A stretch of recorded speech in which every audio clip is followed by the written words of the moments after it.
বুঝতেও পারবে না যে আমি ইঞ্জেকশনটা খাচ্ছি, ঠিক আছে? কি খেয়েছিস? পেট ভরা আছে তো? লাগবেই না। শোনো, আমি কখন ইঞ্জেকশন দেবো তুমি বুঝতেই পারবে না। শোনো, জোরে জোরে নিঃশ্বাস না, ঠিক আছে? আর এই ইঞ্জেকশনটা কেন তুমি জানো তো? এটা এইচপিভি ভ্যাকসিন, এটা তোমার সার্ভাইকাল ক্যান্সার প্রতিরোধ করবে। আর আজকে যে ইঞ্জেকশন নিচ্ছ, এরপরে কিন্তু তোমার আবার ইঞ্জেকশন আছে 16 বছর বয়সে, মনে আছে তো? সেটা নেবে। আর এইটা কিন্তু সিঙ্গেল ডোজ দিলাম, আর আমরা এটা দ্বিতীয় ডোজ কোনো দেবো না। আজকে তুমি এখান থেকে সার্টিফিকেট পাবে, বুঝলে? সার্টিফিকেটটা সুন্দর করে গুছিয়ে রাখবে সারা জীবনের জন্য, ঠিক আছে? আর করে নাও, জামা পরে নাও।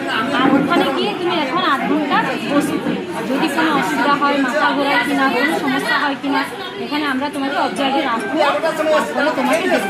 আর যে ইঞ্জেকশনটা দিলাম তাতে কিন্তু জ্বর হতে পারে, ফুলে যেতে পারে, লাল হতে পারে, বুঝলে?